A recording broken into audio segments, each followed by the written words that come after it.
তো বন্ধুরা, আমরা ফাইনালি রেডি হয়ে বেরিয়ে পড়লাম। আমরা যাচ্ছি বাপের বাড়ি। তো দেখো আমাদের কেমন লাগছে একটু বলবে। হ্যালো এভরিওয়ান, সবাই কেমন আছো? আশা করছি ভালো আছো। আমিও খুব ভালো আছি। দেখো সবার মুখে কত হাসি, কারণ যাচ্ছি এখন বাপের বাড়ি পুজোতে, তার জন্য মুখে তো হাসি তো থাকবেই বলো। আর এটা আমাদের হচ্ছে গ্রামের রাস্তা, গ্রামটা আমরা বেরোচ্ছি। দেখো এটা এটা হচ্ছে একটা কালী মন্দির, যেটা আমরা পেরিয়ে চলে এলাম। আর এখানে হচ্ছে আমাদের গ্রামটা শেষ। তো তারপরে আমরা রোডে উঠে পড়ব। আর আমাকে একটু কেমন লাগছে একটু দেখে বলো। এই যে দেখো, এতটাই হাওয়া দিচ্ছিল যে কি বলবো, চুলের অবস্থা পুরো খারাপ হয়ে গিয়েছিল। দেখো, আর এখানে রাস্তা দেখো কত সুন্দর, দুদিকে গাছ, খুব সুন্দর সবুজ সবুজ প্রকৃতির। দেখো সামনেটা কত সুন্দর লাগছে, খুব সুন্দর লাগছিল। আর এটা হচ্ছে আমাদের কারখানা। এখানে সারি সারি সব গাছ আছে, গাড়ি দাঁড়িয়ে আছে, আবার পাশে ট্রেন দাঁড়িয়ে আছে। সব মিলে খুব সুন্দর লাগছিল।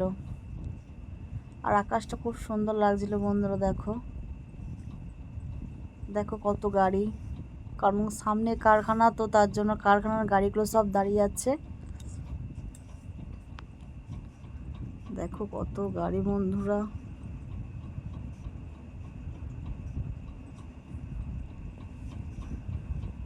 আর সবাইকে জানাই শুভ দীপাবলি, অনেক অনেক শুভেচ্ছা ও ভালোবাসা রইল সবার জন্য। সবাই খুব ভালো করে আনন্দ করে দিনটা কাটাবে। খুব খুব মজা করবে সবাই। আর এটা হচ্ছে কারখানার গেট, যেটা আমরা এখন পাস করছি। আর ভিডিওটা ভালো লাগলে অবশ্যই, তোমরা তো সবাই জানো, লাইক কমেন্ট শেয়ার করবে। আর আমরা দেখো এখানে মিষ্টির দোকানে মিষ্টি নেবো বলে দাঁড়িয়েছি।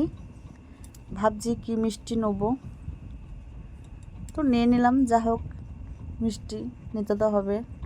আর এদিকে দেখো অনেক লোকজন, কারণ পাশে ঠাকুর এসেছিলো। এখানে একটা বড় আর ঠাকুর এসেছিল, কালী ঠাকুর।